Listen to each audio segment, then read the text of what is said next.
What's up, everybody, and welcome to the new episode of Devin the Bear. Today we're going to be talking about the UFC Fight Pass card, which is going to be headlined by Cannonier and Gastelum. On the preliminary card, the two fights that kind of stand out to me are going to be the William Knight-Fabio Cherant fight. I'm a big fan of William Knight. He's super fun to watch. Another one is Brian Kelleher and Domingo Pilarte. So if you're looking for some fun fights to watch, that will be on ESPN+.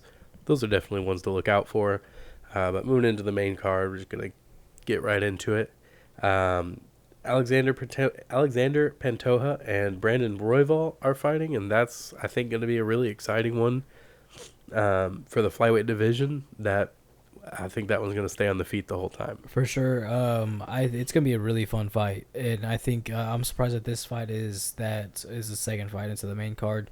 Yeah. It's just like, I feel like that fight should have been the co-main event, you know? Yeah, it easily could have been for a free card like this. I feel like it could have easily been one. And because both these guys get down. They don't play no shit. Like, they love to fight. They just really like to go at it.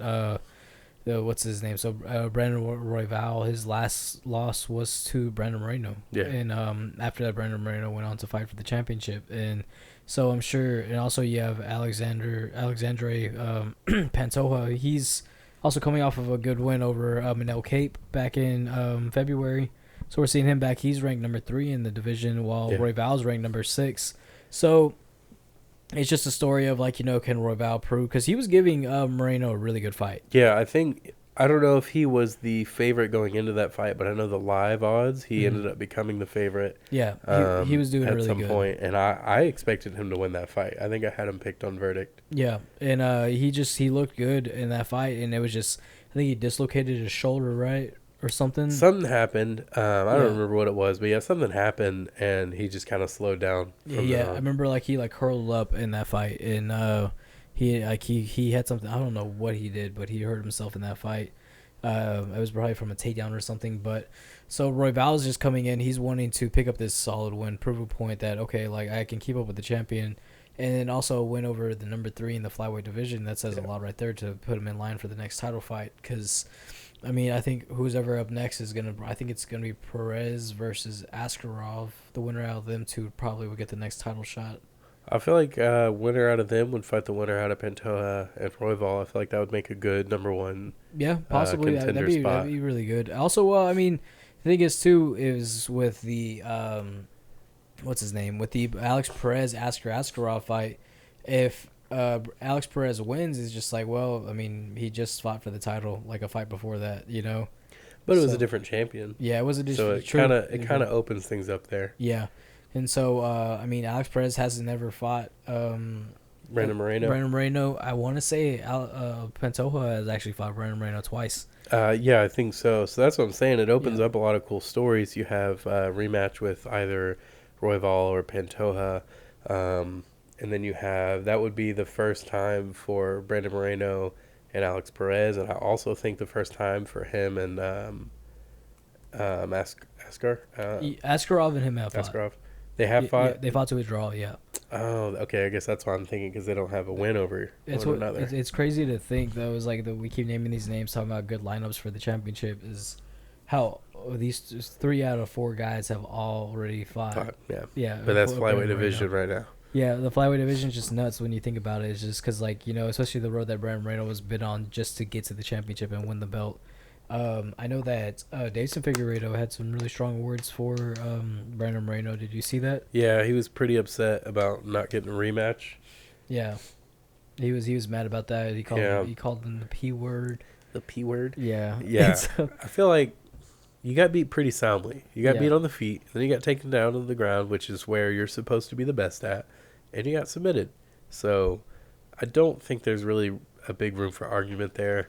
Your first fight went to a draw, and then you got dominated. You lose. Yeah. I mean, that's how I see it. Yeah, that's how I saw it too. Is like, okay, like the first fight was a draw, but that's because it was his fault. He kicked him in the dick, and then what else did he do after that? I think he poked him in the eye too, or something. Yeah, there was something else. But he got deducted a point, so it's like, look, like that was a fun fight and all. But like the reason why y'all got a rematch was because you couldn't fight clean, which happens to be a thing that Davison Figueroa does a lot, and is dirty tactics and dirty fighter. So he fuck, dude.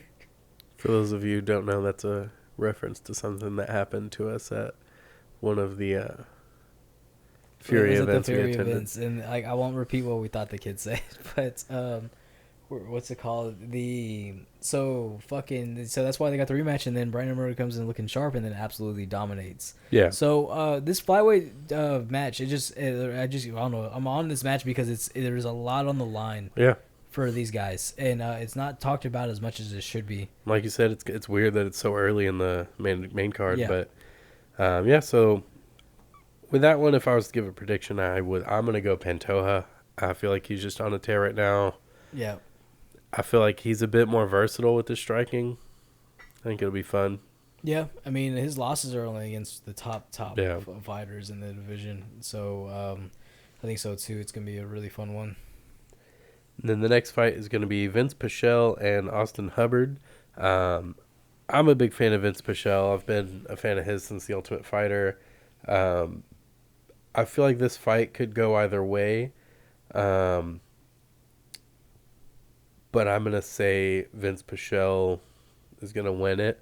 I just like his style more. I think he's a bit more exciting. He's a bit more... to me he's a little bit better anywhere the fight goes. He was able to beat his last fight. He was able to beat Jim Miller in a decision. I feel like that's a hard thing to do, but he was able to do it. I feel like this fight's going to be a little similar to that. I feel like it's going to go to decision, and I see Vince Pichel taking it.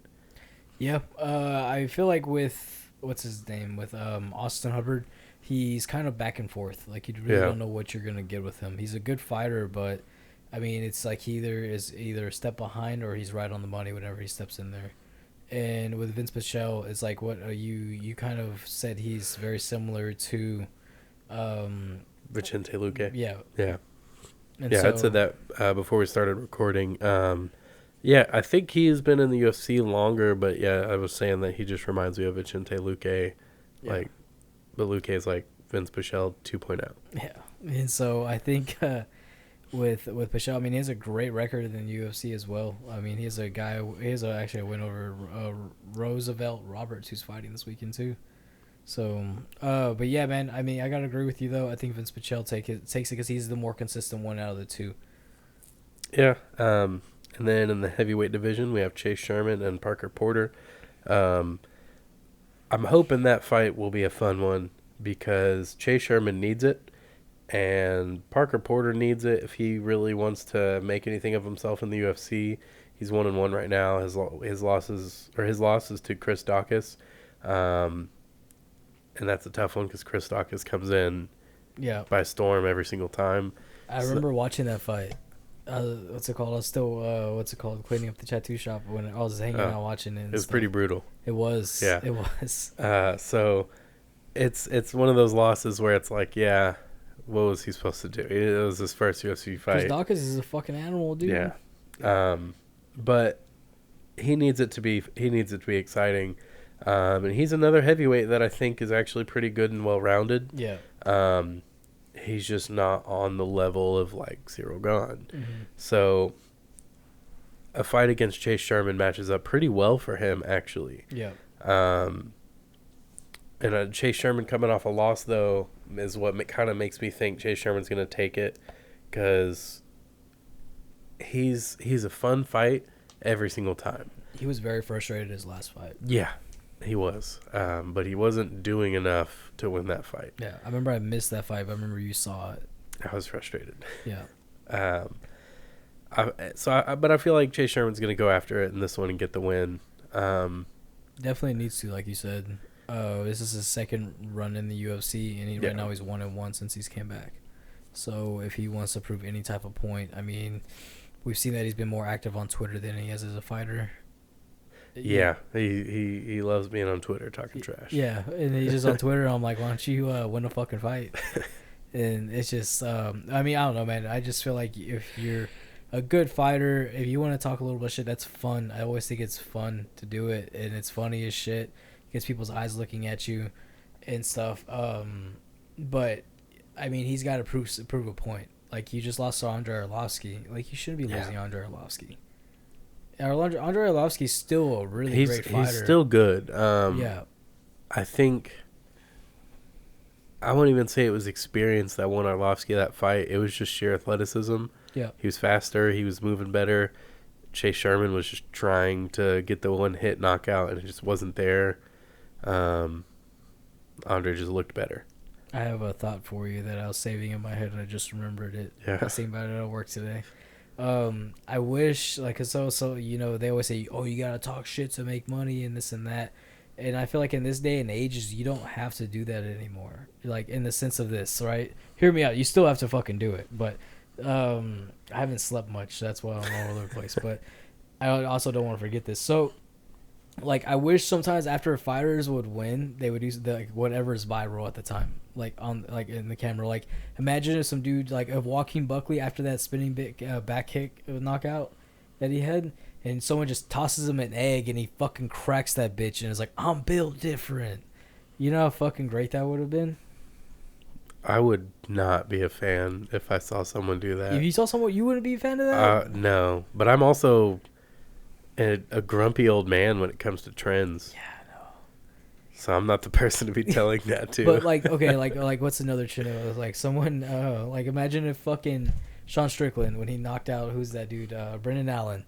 And he was just like, you're not that guy, pal. Trust me. That would be funny. See, like, that would be funny. That scenario is better. I like that one. If he just, like, looked at the camera and was like, you're not that guy. Like, that would be funny. Like, stuff like that. I feel like, you know, you kind of, if you're not good at talking shit, then why not use some of the viral things that are going around right now to your advantage, you know? The egg thing, the only time I ever found that funny is I saw this one girl do it, and she's, like, scrawny. And she, like, has trouble breaking the egg, and then she breaks it, and then she just gets really weird and awkward. No. Yeah, no. No. I won't try to mimic it, but it was really funny because it was really awkward. I think I've seen she's, like, wearing the beanie thing. Like, I don't remember. What's it called? But, yeah, man, I feel like that'd be funny. Like, you don't got to do a fucking TikTok dance. Like, I'm just saying, like, these funny-ass catchphrases that are becoming memes going around, like, that you could fit in. Or I see Sean O'Malley doing that. Yeah, I can see Sean O'Malley doing that when he's not hanging out with pedophiles. Yeah. So, stay woke, children. Yeah. So, anyway, gross. going to lightweight. The lightweight division, bringing back a classic name with Clay Guida. He's taking on Mark Madsen, and I don't think that's a smart move. Fuck no. For him. Mark Madsen is really freaking good. He's a Greco-Roman wrestler. And man, he is good at it. You need to look up his accolades in Greco-Roman wrestling. That dude has a stellar record in it. But Clay Guida is good. He brings the energy. He brings it every single time. So I don't know. Maybe he can pop Mark Madsen a couple times, make him double think his shoot-ins for a takedown. Because I do think he gets pretty predictable with his takedowns. So Clay Guida's no stranger to being on his back, not being silly, shooting for the gilly. So you never know. This fight could go Clay Guida's way, and I think that's part of just being a veteran. Is you become a crafty veteran, you're never counted out. But Mark Madsen's good. I honestly was looking at his accolades right now.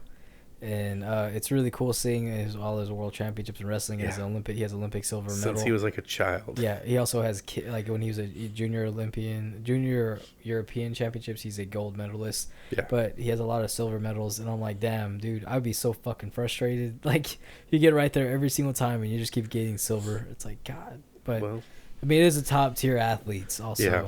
And I mean, Mark Madsen's undefeated right now.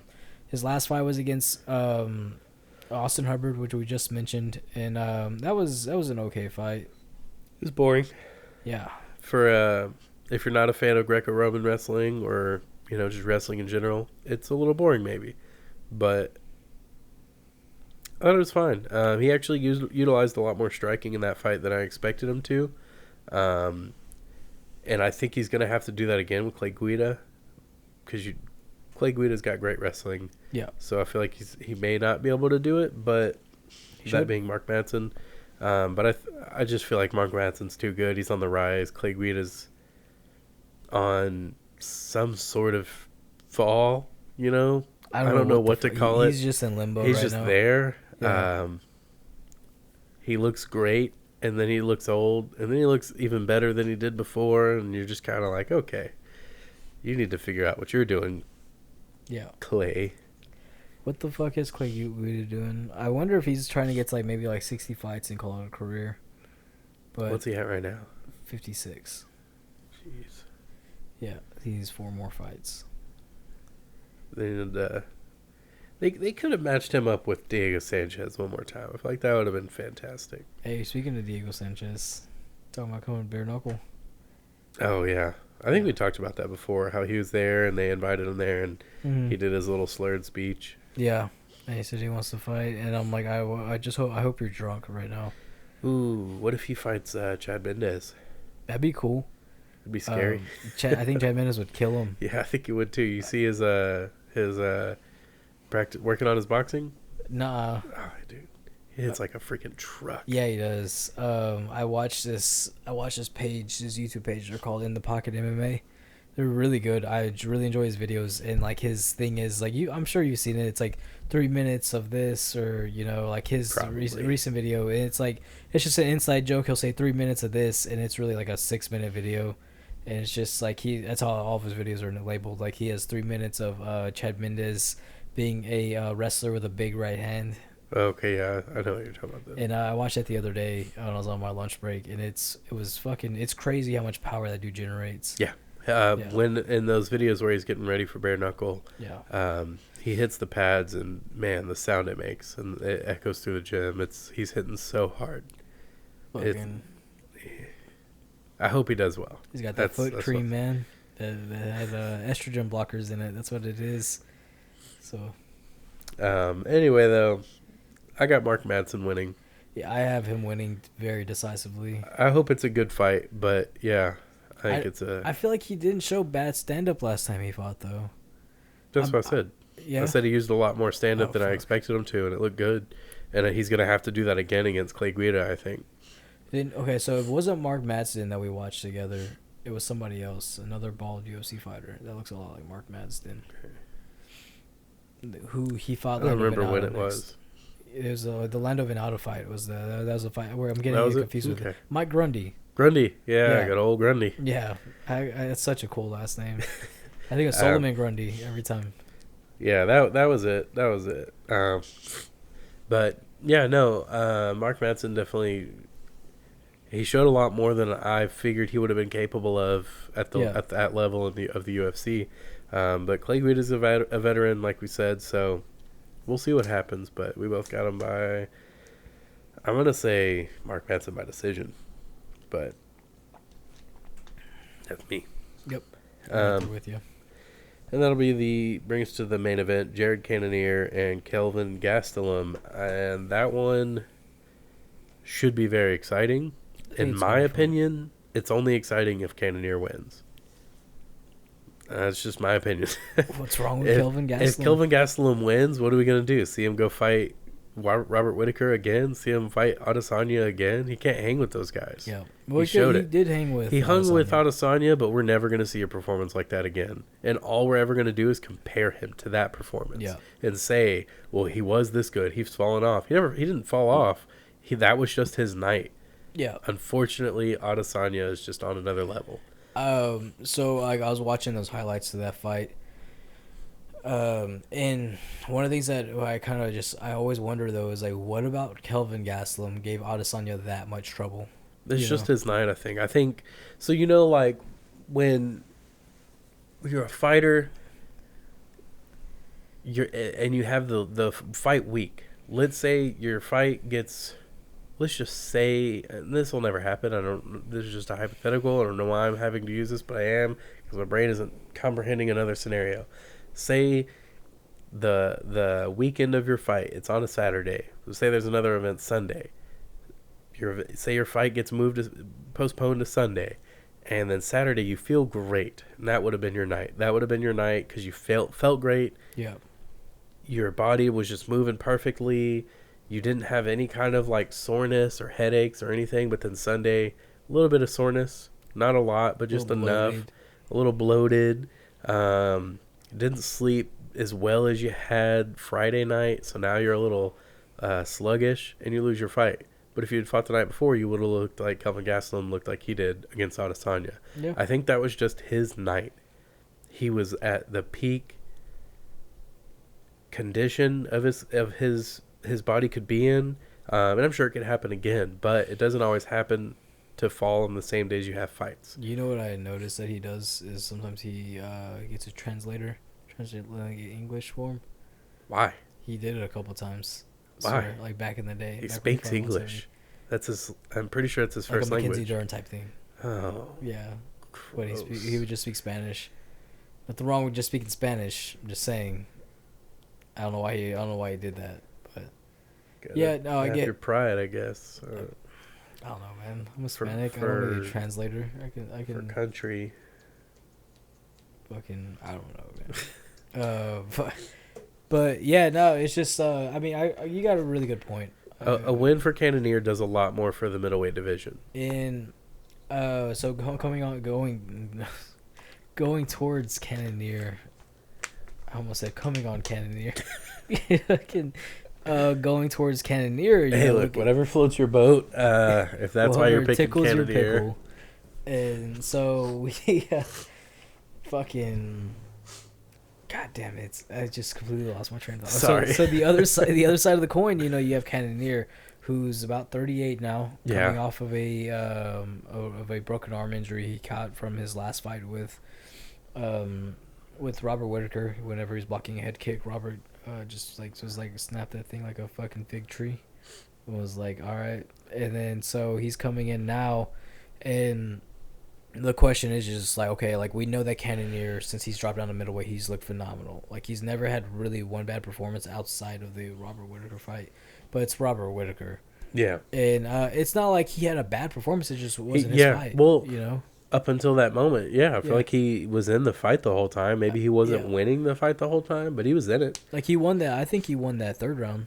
Yeah. Yeah, he rocked Robert Whittaker really, really nasty in that third round. And Robert recovered, but it was kind of Cannonier pushing the pace. And that's kind of the downside with Cannonier, though, is because he's always fought bigger guys and he's always been heavier, is he still kind of does it is he fights very flat-footed. Yeah. And he's all about power. He generates so much raw power, it's fucking ridiculous. Like, and if you don't know Jared Cannonier, he's a middleweight fighter, but he used to fight at heavyweight. Yeah. He used to be a big boy, and then he became a little bit less of a big boy, and then he is now a middleweight fighter. Yeah. And he's just dropped a lot of weight, and he's looking really good. But like I was saying, he's just very flat-footed. He just has that natural power. And with Cannonier, though, it's like if he wants to make a run for the title, like now's the time. Like he has to go out there and do something spectacular to prove a point. And to give you an idea of how much fucking power he generates from his legs, or just from his body in general, like whenever he leg kicked Anderson Silva, he injured Anderson. He had to quit.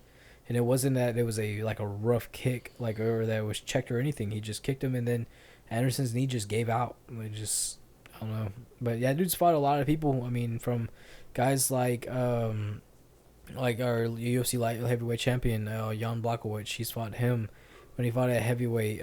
He fought guys like Sean Jordan. That's how long ago he fought at heavyweight. Yeah, dude. UFC since Sean Jordan's wild. And so I was thinking about that shit. I was like, what happened to Sean Jordan? You're like, who knows? Who cares? Yeah. Well, not so much who cares. Well, no, a little bit who cares. But he would have just been... that dude never would have been a champion. No. But he would have always been fun to watch. Because he's just this big fat dude who can throw the most wild kicks you've ever seen. And it made no sense, but it was wonderful to watch. He has a win over Ion Kutalaba. Fucking Cannonier. Yeah. It's crazy to think that. Like, just looking at his record always, is damn, this motherfucker's been everywhere. Yeah. But, what's it called? So, it's just, it's just a story of, okay, he's getting older now. And what does he want to do? I'm sure he wants to be champion. He wants to be best in the world. I think he gives somebody like Adesanya a lot of problems. Yeah. Because he can eat those shots. And I think a Cannonier Adesanya fight is what people expected out of the Adesanya Vettori fight. Yeah. I think Cannonier walks down Izzy the way that we thought Vettori could have, but didn't. I wish what fight were we originally supposed to get? Was it Cannonier and Costa, right? Yeah. Yeah, I wish that fight would have happened though, dude. Me too. Who's Costa fighting now? Vettori. Oh, it's Vettori. That's right. Yeah. That's right. Yeah. And so it's by Marvin Vettori. And so like we talked about with Kelvin Gastelum though, is like if he this win right here for Cannonier could easily put him next in line for a title shot after Whitaker, because they're already talking about Whitaker getting it in 2022 because of how Australia and New Zealand, the whole continent of Australia has been with COVID. So it's just gonna be just like, you know, I'm not sure if he's gonna want to sit out that long as well, but with Cannonier. But if Gastelum wants to fight for the title, he's gonna need a couple more fights than just this one. Yeah, I was gonna say I feel like he needs more than just beating Kelvin Gastelum. Yeah. I mean, I think both of them Yeah. would need it because Cannonier, you beat Kelvin Gastelum. Well, Kelvin Gastelum just lost to both champions. Yeah. If you consider Robert Whitaker champion still, I don't know why you would, but that's how I worded that, so I'm sticking with it. But if Cannonier beats Gastelum, you know, cool. But I do think he has to have one more fight. But I think that puts him in top 5 For sure. I think he already is top 5. Is he? Yeah. I don't know. I'm gonna double check his ranking. I would think top 5 would be Gastelum, Vettori, Whitaker, Costa, and Adesanya. Current rankings. I was like, what am I looking at? I'm looking at that. Fuck. I don't like when how Wikipedia has it laid out. I was looking at the card. Okay, here we go. Okay, in order from 1 to 5, which of course Adesanya's champ. You have Whitaker, Costa, Cannonier, Vettori, and Brunson. What the fuck was Brunson number 5? That's a weird one. Name it again? Number 1, Whitaker, Costa, Cannonier, Vettori, and Brunson. They don't have Gastelum up there? No, Gastelum is number 9. What? Yeah. Dude, after that Adesanya fight, he hadn't won. He's only won like 1 fight. Well, he's only had like 2 fights. He's had a lot of fights. Really? Who all has he fought? He's fought after Adesanya, he fought Darren Till, Jack Hermanson. Dang. Yeah. He was on a loss streak for a while. I didn't realize I guess I forgot all about those fights. Yeah. And so Darren Till knocked him out, huh? No, he went to decision with him. Okay, yeah, I guess Jack I just Hermanson got him in a ankle lock. Of course he did. Freaking Jack Hermanson. Fucking that dude's asshole. awesome. But also one of the things talking about with the middleweight division is Kevin Holland said that apparently he's heard rumors that if next time Derek Brunson loses, he's gonna retire, and so he's kind of hoping that he beats Darren Till, so he can run him back with him eventually. So he can get taken down again? Yeah. Well, apparently Kevin Holland is losing wrestling matches against like high school wrestlers. I've heard that too. Yeah. I thought that was just in the beginning. I don't know. I just saw something about that and I was like, I don't even want to know. I want to see his wrestling show up in his fights now. That's all. I don't want to know what it took to get him there. I mean, it's one of those things where like it was in the beginning, like when he started actually taking wrestling training serious. Then it's like, okay, that makes sense. Those kids have been wrestling since they were fucking 8. Well, the beginning of when he was taking his wrestling training serious was like what, this year? That's what I'm saying. Yeah, like if he's losing to the kids, I get that. Like 17-year-old kids. You are a man grown. Yeah. You should be ready for that. Fuck, dude. If I wrestled a fucking let's see, I'm 175 pounds. If I wrestled somebody who's 175 pounds, like competes. They're bigger than you though. Yeah, exactly. They're gonna fucking. I mean, okay, like if like what my weight class would be was like probably like 125. Wrestled a kid that's like 125. Nah, fuck that. That kid ain't taking me down, dude. Exactly. Nah, fuck that shit. I'll beat that kid's ass. Like you take Chase Hooper and match him up against Kevin Holland. Who wins in that? It should be Kevin Holland. It should be freaking Kevin Holland. Yeah. It's a joke. Fucking, what's his name? Kevin Holland's out here getting tossed around like a salad by Chase. fucking Chase Hooper. Gross. Anyway, So, as far as how I see that fight going, I actually do see Kelvin Gastelum bringing the fight, but I do think Jared Cannonier wins it. Like you said, this has to be his time. Yeah. And I think he knows that, and I feel like he's going to go in there and get a finish. I really like Jared Cannonier. Me too. And I think he's gonna go in there and he's gonna put it on. I think it's gonna be a good fight. I don't know if he knocks him out, but I think it's gonna be a good fucking fight. Kelvin Gastelum is durable as fuck. Yeah, he is. He's very underrated how durable he is. But Jared Cannonier, he's like a fucking Mack truck. So yeah. Damn. I think he gets a knockout. Kevin Holland gets beat up by kids. Is that going to be the title of this video? Nah, man. With a big question mark. That motherfucker's gonna message my personal Instagram and be like, I got the dildos in the car, bitch. I'm on my way. I'm about to fuck you, boy. I'm like, nah. Gotta make a thumbnail of Chase Hooper standing over Kevin Holland. Or like get the Piper Perry meme and put like Kevin Holland's face and like 5 Chase Hoopers in the background. Probably like, what the fuck? No, that'd be great. But yeah, man, like it's hard because I've always liked Kelvin Gastelum since The Ultimate Fighter. I'm a fan of his. But with Jared Cannonier, it's just like I want to see him go forward because he's gonna be around a lot. He won't be around as long as Kelvin Gastelum will. I don't know. Kevin Gastelum's career is definitely on a downturn. Yeah. If he can't turn it around, I don't see him lasting a whole lot longer Probably a great either. coach. A great wrestling coach. Yeah. I could see him being a good strength and conditioning coach too. It was crazy. I think it was that Kelvin was I don't know if he'd be a great strength and conditioning coach. There's a reason why he's at middleweight. He has weight cutting problems, but that has nothing to do with strength and conditioning. Yeah, he does have the strength. He's got great conditioning too. Yeah. Yeah. Tell me he can't fight for 25 minutes. I mean, he can get beat up for 25 minutes. Nah, he can fight for 25 minutes. Just kidding, but yeah, man. I'm gonna go Cannonier though, but you know what's crazy? I was gonna say is Kelvin Gastelum was 21 years old whenever he won the Ultimate Fighter. Yep. Youngest Ultimate Fighter winner ever, and what's he done since? Fight for the title? Yeah. What else is he supposed to do, man? Become a champion. It's the next best thing. Yeah. Defend it.